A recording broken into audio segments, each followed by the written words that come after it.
This conference will now be recorded. Okay, welcome everyone to the March 25th meeting of the Thurston Conservation District Board of Supervisors. For the record here this evening, we have the following supervisors with us: Betsy DeVreda, Helen Wheatley, Doug Rushton, myself, TJ Johnson, the chair. Supervisor David Ayal will not be with us tonight. He has another obligation. Also present in the meeting here, we have our Executive Director, Sarah Moorhead, staff member Leah Kellogg, and our counsel, Ben Cushman from Deschutes Law Group.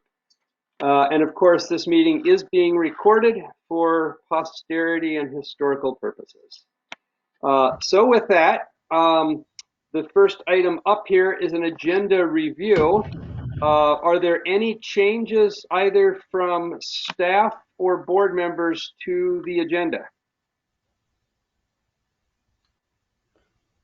Well, I don't know how the order goes. I had a couple questions about the financial report, so it will need to be taken off the consent agenda.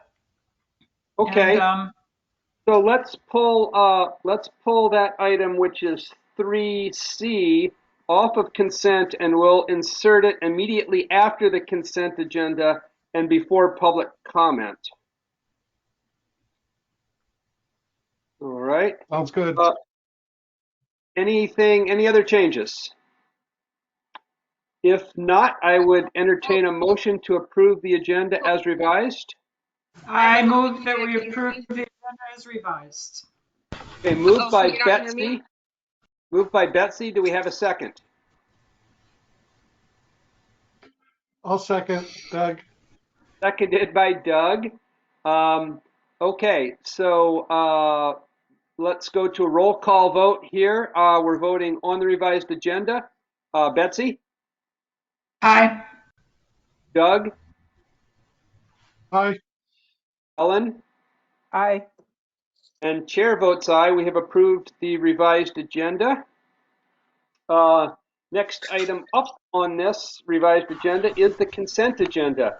We pulled one item off of here, so the items remaining on consent are the February 2021 board meeting minutes, the February 2021 work session minutes, the revised TCD policy 1.6 Citizens Advisory Committee, the Water Resources Inventory Area 13 Watershed Restoration and Enhancement Committee Plan, and the RCO 21-1089 Scatter Creek S Tributaries Project Development TCD Authorizing Resolution. Whew, good work. There we go. So is there a motion on our consent agenda?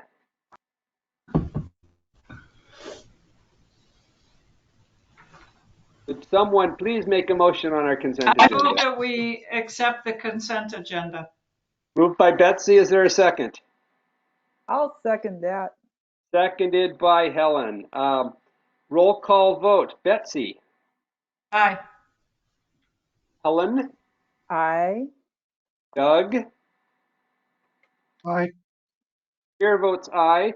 We have approved the consent agenda. We'll now move to the item we pulled off of consent, which is the March 2021 financial report. And I'm noting here in the chat that Sarah's having some problems. We're not able to hear Sarah, so I think she's calling in.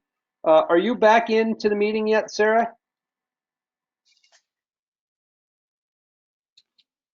I'm still in the process of calling in. Can you hear me over the computer now?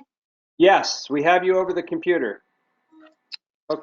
Okay, so we will go ahead then. Betsy, you pulled that item off consent, so why don't you address the issue?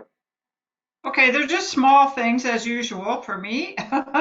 I'm curious why the janitorial expenses are triple what they were for January, February last year, and why the utilities are double when there's hardly anybody using the building, which would affect lights and water at least. I don't know, just seems odd. I did send a message to Susan, but it was kind of last minute, so. Okay, so Yep. Sarah, is that something you can address? Not without going into our financial database, and I don't have access to that at this time. So I can definitely get back to you on those questions, Betsy. I think those are great questions. Okay, thank you. Betsy, would you do you want us to put this off and not make a decision on this month and hold it until next month when we have answers to those questions? I don't think it warrants that, no. They're not here, but I also wanted to point out that I'm excited that there's no bank fees. That's a plus. That's been something I've always wondered why they had to happen. Yeah. No, I think we can go ahead and vote on it. Okay, and we'll get that additional, we'll get the answers to those questions after the meeting. But as the person who pulled it, do you want to make a motion, Betsy? I move that we approve the financial report for March 2021. Okay, thank you. It's been moved. Is there a second? I'll second. Seconded by Doug. Roll call vote. Betsy? Aye. Doug? Aye. Helen? Aye. And chair votes aye. We have approved the financial report. Next item on our agenda is public comment. This is an opportunity for any member of the public to address the board on any issue related to district business. So is there anyone out there online today that wants to talk with the board? If so, please speak up.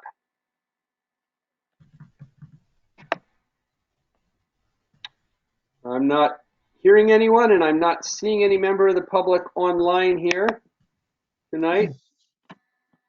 Going once, going twice.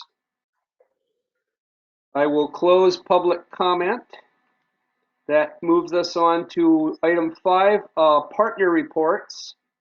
5A is the Washington State Conservation Commission. It was noted earlier that Gene Fike is not here with us this evening, so there is no report. I'm sure we'll get something in writing. Gene's usually very good about that.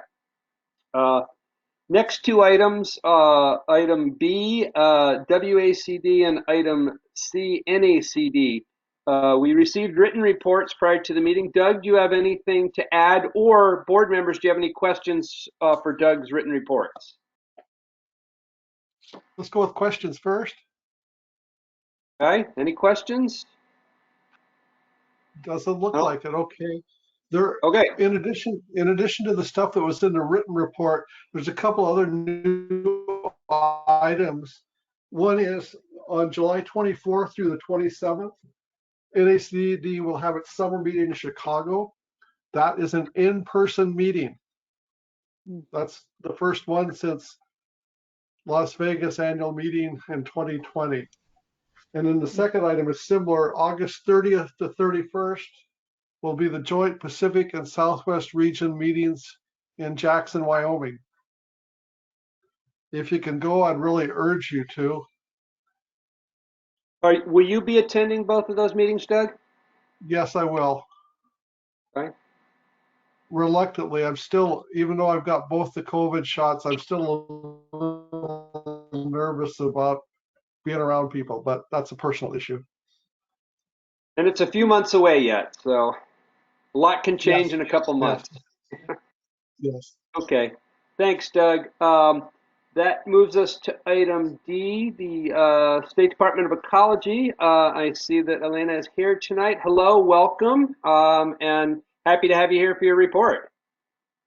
Good evening, everyone. I hope you're doing well and you're enjoying the sunshine. I wanted to just give you a couple quick updates to add to our non-point summary update that I send out monthly now. First of all, my responses for that joint letter that I was able to incorporate information from the district has been going well. I'm still getting some trickles of responses in from landowners and been able to successfully refer them to Karen as well as put them on the wait list for any services they may wish to have. The last thing I wanted to run by you all is that we're working to fill our vacancies that cover watersheds in areas where they were not drained into the treated sound. So we've had vacancies for about a month where no one was covered in that area. Yes, Helen. Sorry, the sound is really bad, so I wasn't able to hear what you said about the vacancies. You filled one of them, did you say? Could you repeat that? Let me try turning my heater off. That might help. Okay. The other thing that might help with sound is when one person is talking, you could mute. Right. So we have no fillings of the vacancies. So the vacancies are not filled at this time. But we're working towards it. We have to go through a process to get an exemption for the hiring freeze, which is statewide. So that's just trickling in. And while we have those vacancies open, my supervisor, Sheila Markle, will be handling any complaints that come in for those areas.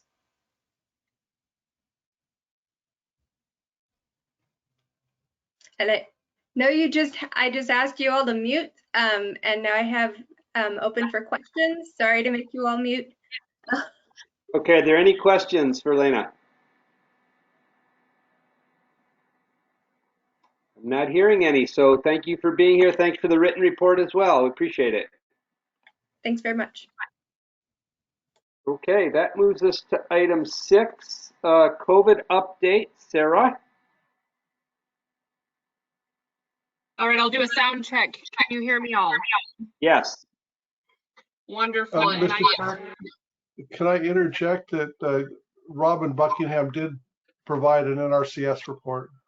Oh, thank you, Doug. I skipped right over that, but yes, we did get an email with Robin's report earlier today. That was item E under partner reports. Thank you. Okay, Sarah, back to you on COVID. Perfect. Thank you so much, Doug, for sharing that. So as for the COVID update, I sent out an email prior to the meeting regarding the phase 3 of the Safe Start plan. And so what that means for our district and our county is that we can have up to 50% capacity of fire marshal building capacity within our district at any point in time. Of course, still following all of our COVID safety protocols. We will be, as our other counties, of similarly sized counties, on a 3-week evaluation timeline. Every 3 weeks, we'll be evaluated against certain criteria for increase in hospital capacity. Specifics, again, were included via email and links to resources on the governor's website. Changes will be made rapidly if there are downgrades in those phases. So there'll be evaluations every 3 weeks on Mondays, and changes will go into effect on Friday. At this point, because we are just entering this phase 3 capacity, all staff are going to remain in telework during this period of time and still conducting regular field work. We'll still be following our COVID safety protocols and our, minimizing office exposure and using our scheduling system. And so as we kind of see how the next couple of months goes here. And then once things maybe stabilize a little bit more, consider having more routine in office work. So sorry about that. Any questions on that email that was shared or what that means for TCD, or thoughts or comments there?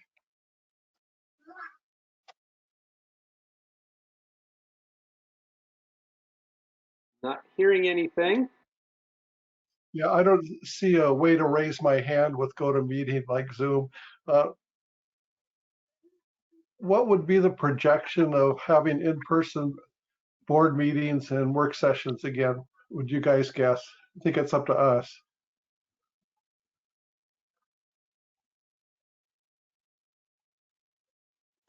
Yeah, Sarah, what is the fire marshal capacity of the room that we usually use?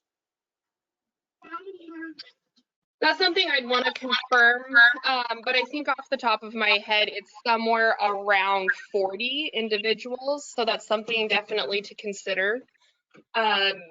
We do have the opportunity at this point to hold in-person meetings and work sessions, but we do need to be mindful of that 50% capacity. And if there are members of the public joining us, remote access is still required.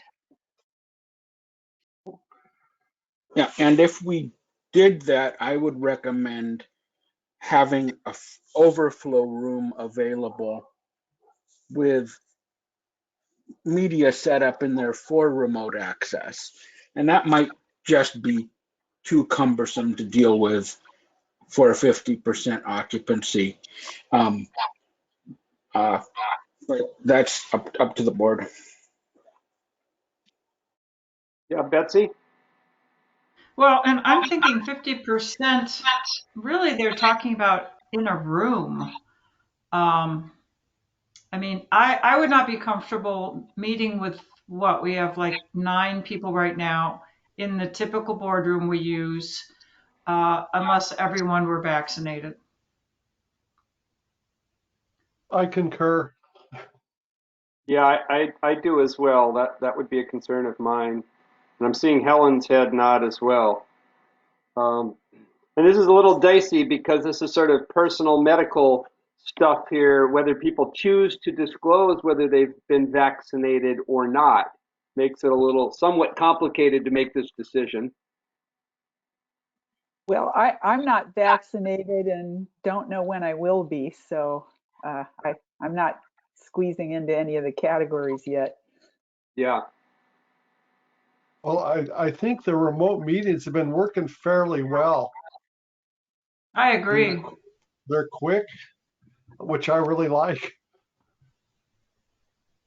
Yeah, they say certainly save resources in terms of all of us driving to the office.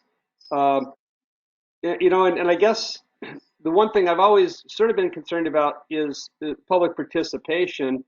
I mean, up till the time that we went virtual, we weren't having a whole lot of public show up to the meetings. And since we've been virtual, it's sort of hit and miss whether we have members of the public here. So I don't think it's really changed very much.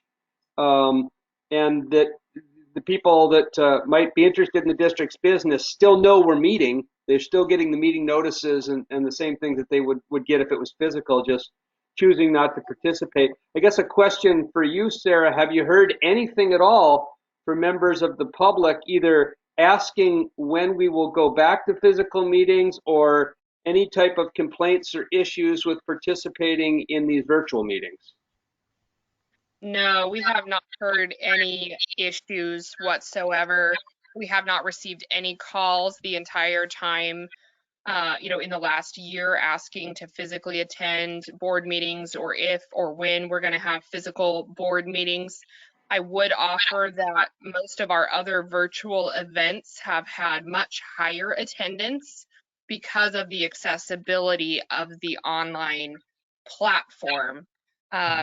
So I would offer that this connection seems to have increased engagement in our community. Yeah, Helen. My recollection is, I mean, this is something to consider. I don't think, I mean, I think we're kind of all in agreement that we're just going to keep things as they are for now. But when the at the beginning of the pandemic, I think that the rule about meetings was that you could choose to have them remotely, but you had to have the option for the public to attend at the meeting site, at the usual meeting site. So, if there were any call, like clamoring for people to be able to show up in person, technically, I think you can still have a remote meeting as long as you provide an opportunity for them to participate at the office or at the meeting place. So, you know, I don't see it as an issue, but if for some reason it became an issue, that's the solution that the state came up with. Yeah, Doug. Yeah, my rationale for bringing it up was just to take the temperature of us and staff to see kind of what people were thinking if we're moving in that direction. I'm glad we're all thinking the way we are. Yeah, it seems as if we're all on the same page for now. So pending any additional guidance that moves us back to physical meetings, I think we just continue to monitor this and continue to talk about it and see if and when we all feel safe doing that again. But I appreciate you raising it, Doug, because we're in that phase now. We're trying to figure out how to get back to some semblance of what we used to be doing before all of this nonsense started. So we'll just kind of keep it on our radar and talk about it as we need to going forward. Great. Thank you. And thank you, Sarah, for your report. Okay, that concludes our COVID report. That moves us to governance. First item under governance, 7A, is the 2021 election update. Great, thank you, TJ. I'm gonna switch screens here. You can see the memo that was sent by Nora White, our election supervisor, regarding our preliminary elections results. We had 506 ballot requests submitted either via mail or via email, in person, or by the phone. 420 ballots were returned. This is an increase in participation from our 2020 election, which was really an interesting and exciting data point, given that this was a mail-in only election and there was not a poll site offered this year. We had really minimal amount of disqualified ballots, 17 of those due to blank ballots, late returns, or no signature provided. All of the ballots have been counted. These are the final preliminary results. There was no write-in candidates offered. And our forms have been filled out and submitted to the Conservation Commission. So we've closed out our portion of work to conduct our 2021 election and submitted that information to the Conservation Commission. At their May meeting is when the Conservation Commission reviews and certifies elections. Okay, well, while it's still preliminary at this point, it looks like, Helen, you're stuck with us for 3 years. Wow. Or some of us for 3 years anyway. Congratulations. Yeah. Well, thank you. Hey, and yesterday was my birthday too, so that was my birthday present. Wow. Yay. Well, happy birthday and congratulations. That's good news. Thank you.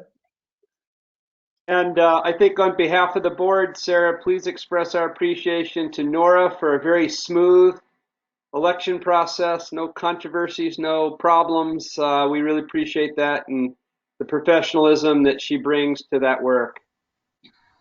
I sure will. Sarah, could you say again how this compared to 2020? It was roughly the same. It's a 10.5% increase in participation from 2020. And this does, it was interesting, especially not only do we have an increase in participation, but this was a mail-in only election versus having an open walk-in poll site, which I would say was not dramatically attended last year. So it's great that we're getting more engagement in our elections process. Across the state, Helen, there have been lots of elections, and this 402 is really pretty high. I'm thinking, it doesn't compare with King or Pierce or to a degree to Spokane, but I'm thinking of the Benton district. They had 5 votes last year. So, Helen has more friends. yeah, you have more friends. Well, I think it's a real endorsement of the mail-in process. That is for sure. And it also, I think it reflected the the continuing support for the district. I think it's a bit of a reverberation from a year ago. I think people were concerned and wanted to register their support, and obviously they did, and that's great. Well, and I'm going to finally out myself and say that I know you ran for public office before. Was it county commission or city council? Port commissioner. Port commissioner. There's the third one. So anyway, and I voted for you, but you know, you're more known and people are following you, and that's good too. You know, Yeah. you have a public presence. I don't think people like voting for people they know nothing about. Yeah, I think that's true. Which I guess raises the question of how to keep sort of getting the board as well as the district itself, you know, in front of the public. Yeah. Parties. and continuing to do good work. Yes. Okay, that's probably enough on the election. Let's then look at item 7B under governance, which is our preliminary April work session topic list. And get that up here.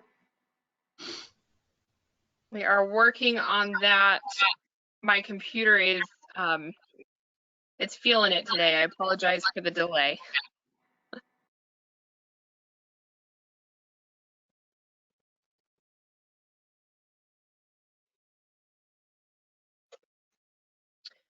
While we are loading.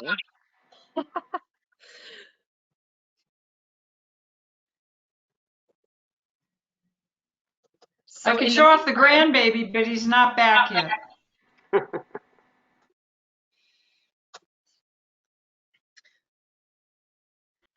Maybe if we're still waiting, I wanted to ask how people are doing with smart sheets.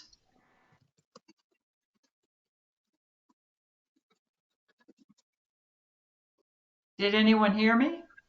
Are you asking the board, or are you asking Sarah how staff is doing with them?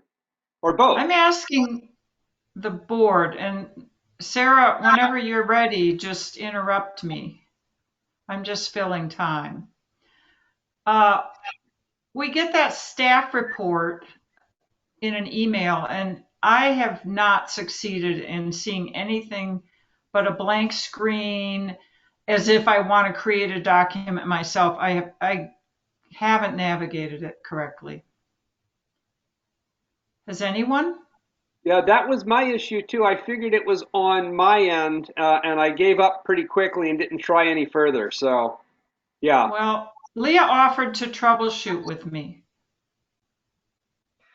I think since more than one of you are experiencing this, it might be a good quick tutorial at a work session so that everyone can see the pathway to do that, and we can create some guidance, you know, maybe screenshot guidance tools too to access that.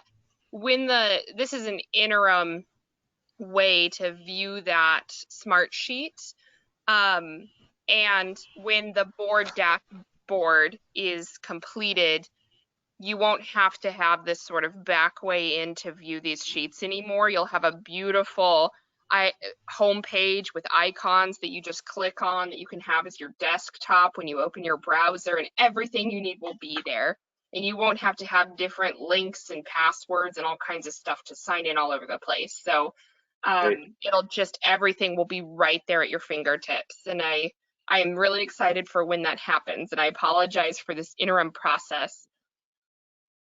Well, I'll troubleshoot with Leah, and I'll let you know what I find out, because I haven't seen a staff report for 2 months because I haven't been able to look at them. Well, it sounds like it also might be a bigger issue than just your accessibility, Betsy. It sounds like external users accessing that link might be the problem.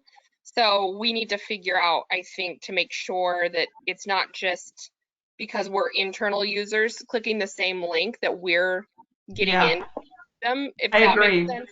Yeah, so Totally, I agree. I think we need to look at that. I couldn't get my filled out work session topic list to open. So here's a fresh work session topic list that will populate now. I apologize. Well, and you just mentioned one, Sarah, a little intro for the board on the smart sheets. So let's put that on there. And But I think if we don't figure out if it's internal or external, it might not be ready yet. yeah, well, we'll put this on as a placeholder. You and Leah can troubleshoot, and we'll probably learn more about whether we need a presentation or not. Okay. We also talked about at our last work session talking about our strategy for outreach on filling the Citizens Advisory Committee. And I see we're going to have a staff presentation on soil health program, which I'm super excited about. I'm going to bring popcorn for that one. That's going to be great.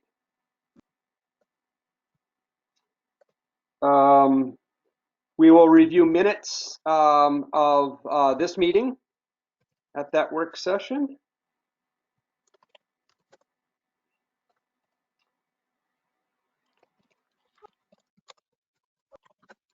Conservation and Education Center, right? Yeah, I sent out an email prior to this meeting with an authorizing resolution and some context about the CURB funding grant. That was something I was trying to bring up under agenda review. But looking at our timeline moving forward, our board meeting falls right about the same time that the next CURB funding window opens. So I think we can continue this conversation in the work session, review that information, and then bring that resolution back at the April meeting so that the board has time to look through that information, and we will not be behind the 8 ball with that timeline. Yeah. And on that topic and building on Sarah's email about the CURB board, you'll note that she has scheduled a meeting with the director of the CURB board to kind of preliminarily talk about this. And Sarah and I chatted yesterday, and if it's okay with the board, I thought it would be a good idea if I, as chair, was also in on that meeting to begin to build a little bit of a relationship with the director of the CURB board and make sure that Sarah and I are hearing the same things in terms of putting the application together, and then eventually the presentation we'll need to make to the board. So I believe that's April 27th, and I've put it on my schedule as long as you're all okay with that. Yeah, great. Okay, good. Yep. So can I just ask for clarification just real quick on that? I mean, I may not remember exactly what you wrote, Sarah, but my sense was that it's you said that it's kind of just in the order of the request. Is that right? Yeah. So. Yeah, the funding for the CURB planning grant, which is the funding source that we're working towards for our feasibility study. They've run out of funding for this biennium, but they're gearing up for awards for their next biennium's worth of funding, which is great because it's right at the beginning of the biennium. We're really close to it. As long as you meet the criteria, there's sort of a queue that's created of applications that are vetted and meet the criteria. So there's high likelihood of being funded if you're within that early sort of swath of applications, from my understanding. So this really is actually a great time. It just delays our process in getting a consultant in by about maybe 6 weeks, just waiting for the funding award. So the funding window will open right at the end of April. That's why we have that meeting with the director on the 27th. We'll submit our application. It's due by the end of May. That's the window of time it's open. And then the CURB board will be approving those applications on July 15th and awarding funding that day. So It's just a little bit of, rather than starting on June 1st, we can start pretty readily after July 15th when we have that funding award notification. So we'll still submit the RFQ to consultants and be getting those proposals and reviewing those. It just means we have some more time to synthesize and look at those proposals before selecting that candidate. Okay. But so the whole idea is to get in really early in front of the I would be queue. first on the list. Yeah. Okay, great. Yeah, Okay. the capital budget, they're anticipating, because session is theoretically supposed to close on April 25th. So we have a meeting, the earliest that CURB believes they'll have an understanding of how much funding they have available, because then they'll send that link to us so that we can fill out the application. Yeah. Okay. We're on the work session topic list here. Is there anything else that's on anyone's mind today to add? Sarah can, of course, go back and check this against the list that she wasn't able to pull up to make sure we're not missing something. But is there anything else here? There's Oh, generally study. important updates from the board and the executive director, and then March, working on the next meeting minutes for the next public session, which is kind of critical. So important updates and meeting agenda. Yes. There we go. And I think a legislative update if it's needed at that point.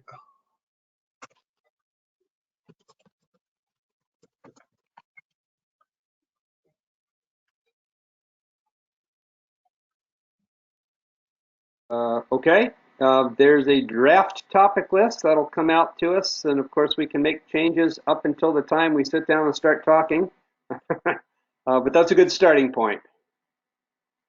Thank you, Sarah. That will move us on to item 8 on our agenda tonight, board reports. And let's see, Betsy, do you have that grandkid in there yet? I'll check. Let's see. While she's doing that, are there any board member reports? Helen, do you have a report tonight? Well, I could, yeah. I mean, I guess it's a follow-up to the issue of the Beaver Creek farm. My understanding is that the commission decided to go ahead and put it on the agenda, or what do you call it, the project list for this year. The docket? The docket, thank you. But for the end of the year. And this is sort of secondhand to me from Loretta Sappinen, but I heard that one of the key issues that they will be looking into that came out of public comment is the matter of whether it is under state law, whether it's okay to place a major industrial development outside of urban growth areas. And that's an issue that the conservation district didn't raise, but I raised in a personal letter to the commission. And my public comment was a substantial part of it was a comment on that RCW. So maybe that had some impact. I don't know. But as far as I know, it did wind up on the docket. Well, I thought we wrote a great letter, but it apparently didn't have a whole lot of impact. Did you have anything further, Helen? I don't think so. Okay. Doug, do you have anything? Yes, this was too detailed for the earlier report. We had a Microsoft team meeting this morning with the Deputy Undersecretary Gloria Green for NRCS, excuse me, for U.S. Department of Agriculture, and talked about CRP, CREP, and the Sustainable Farms and Fields program, basically pushing more money to conservation technical assistance so we can engage those programs better. There was NRCS, State Conservationist Roylene was on there, Carol Smith and Allison Halpern from the commission, Wade Troutman from Bridgeport, because we wanted to show the real impact on the ground, and he's a farmer up there, so I think that was good. But I think our comments were very well received, and they seemed to listen and engage in an appropriate manner, so I was heartened by it. I'll be more heartened if they come with some more money. Doug, which organization was that meeting with? Is that NACD or WACD? WACD. But one of the things we do is we put that I'm an NACD director. It's like NACD supports it then, but we don't really say that. It kind of laid some gravitas to it. I'm assuming Leah needed that to clarify the minutes. Did you get what you needed there, Leah? I did, and thank you for allowing the interruption. Great. Oh, no problem. Thank you. Okay. Her camera's off, but we'll come back to Betsy. I kept seeing some little baby flashing here during Doug's talk. Is there anything further with that baby thing there, Betsy? Sorry, he was asleep, and I just walked over at the camera, but it's okay. Thank you for indulging me. Let sleeping babies lie, I guess. Yeah, I guess we bored him. Maybe in April. There you go. The only thing that I wanted to raise in terms of my board report is a request for the board. You'll recall that last year I asked the board to move the day of our work sessions from Thursdays to Tuesdays for the months of June, July, August, and September so that it can accommodate my CSA schedule here at the farm. And I'm asking if that's possible again to do this year. So instead of meeting on Thursdays, from 3 o'clock to 5:30, we would meet on that Tuesday from 3 to 5:30. 3 to 5.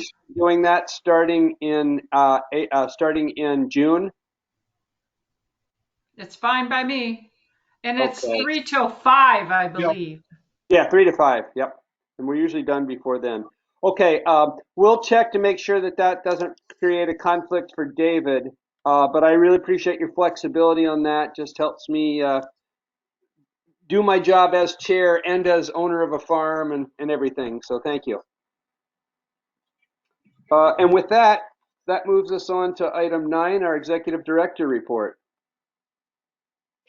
Great, thank you, TJ. I've just got a couple of updates, and one of which is a little bit of conversation around our Skookumchuck site visit. You've seen a couple of different emails and doodle polls and things that I've sent. I apologize for the multi-scheduling that we've undergone in this. I was originally trying to schedule one site visit or one tour opportunity that the entire board might be able to participate in at one time. It's not looking like that is going to be possible for the whole board to come out at one time just with schedules.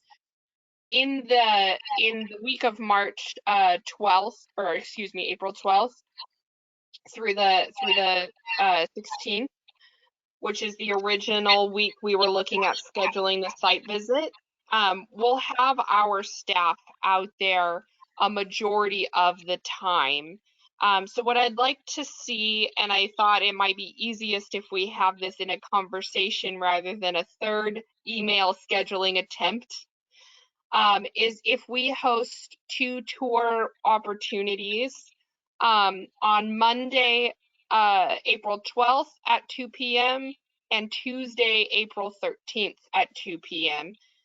These dates, again, we'll have our staff that are managing the project out there to give the tour. We'll have our Veterans Conservation Corps crew out there on the ground, and the board has the ability to meet the crew.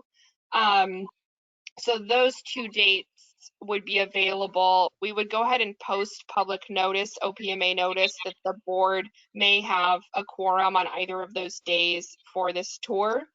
And then you could pick whichever worked with your schedule. When I looked back at the doodle poll, both of those dates had 4 out of 5 supervisors available. And so I'm wondering if that's still conducive to your schedules.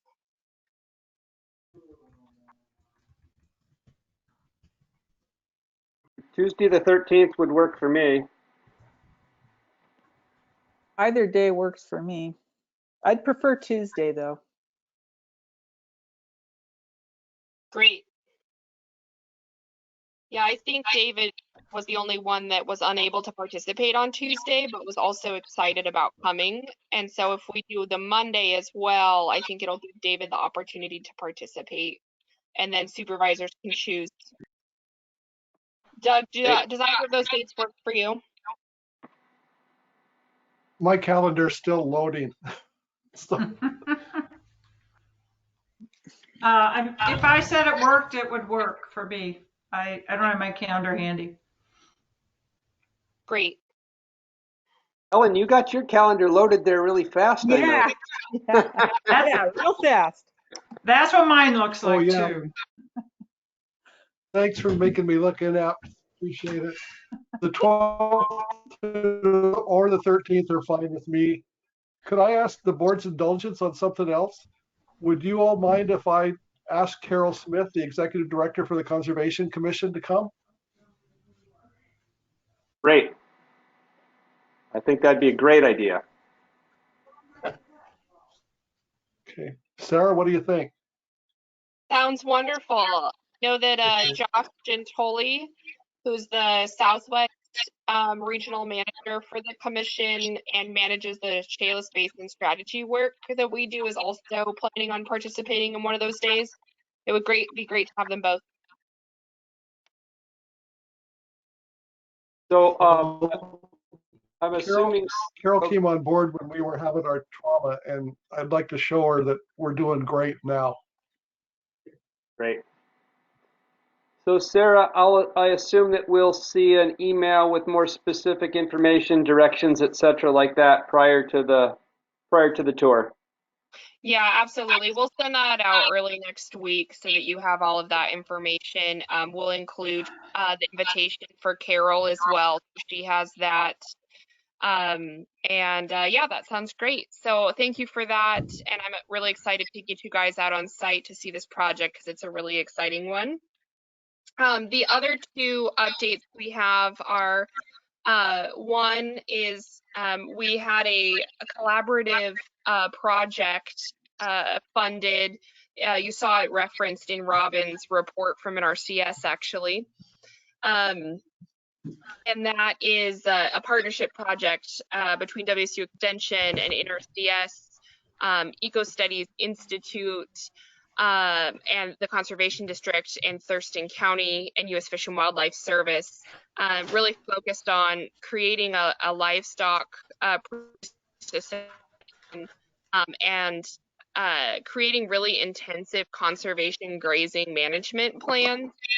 And using grazing as a strategy for habitat enhancement, invasive control, and implementing this on prairies. Over the last 3 years, there's been a lot of research that WSU has done around using grazing and cattle as a technique for prairie enhancement, and they've published some of that research. This is the next chapter of that where we bring it to implementation.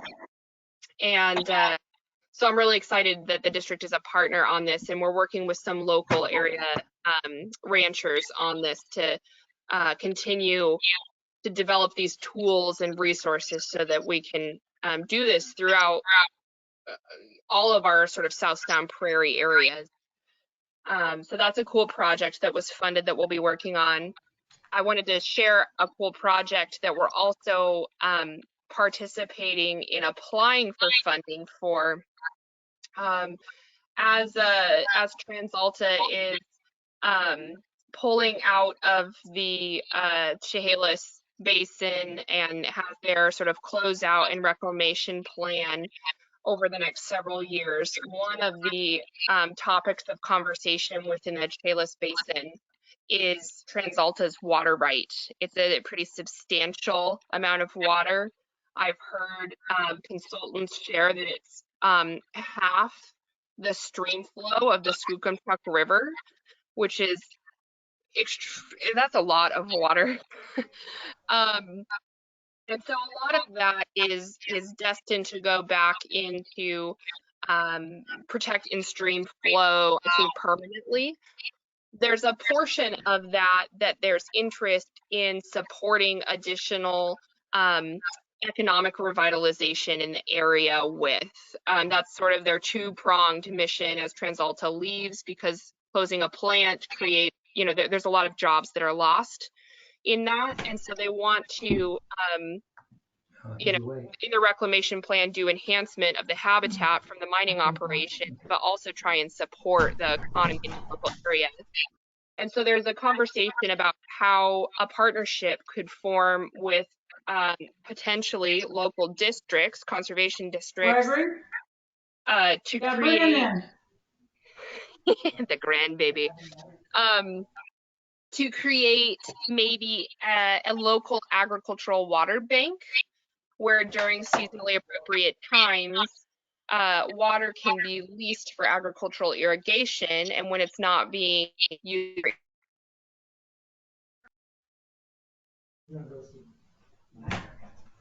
I think we lost your sound, Sarah.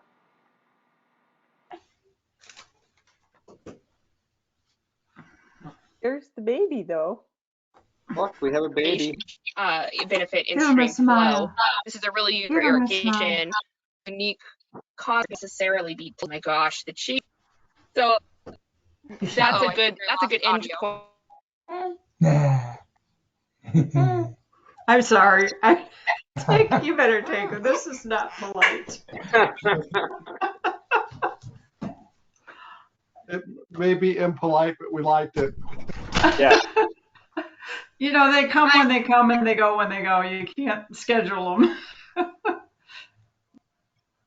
Sarah, are you back on audio, Sarah? Well, let's see. Can you hear me? Yes, yeah. we can. Okay. So you had wrapped up TransAlta, I think. Is that true? Yeah, that's true. Just that we might be a partner in an exploratory project to create a local water market for ag water rights. Cool. Would that be with Lewis County, or how would that, or is it just Thurston, or? The application is really to do a feasibility study to see if a local water market is feasible and what kind of structure that water market might take and who might be involved. So I think that's the intent, is to answer those questions in this grant project. Great. That's all I have. Thank you. All right. Thanks, Sarah. That brings us to the end of our meeting. And I would entertain a motion to adjourn. Alina's got her hand up. Oh, I'm sorry, Alina. Go ahead before we adjourn. That is okay. I just wanted to add one quick thing that TJU and Helen were talking about sending letters about a specific construction site that was happening outside the urban growth area. It is possible that if they're operating out of the urban growth area, they're also operating out of compliance of their permit granted by my program, which is the water quality program at Ecology.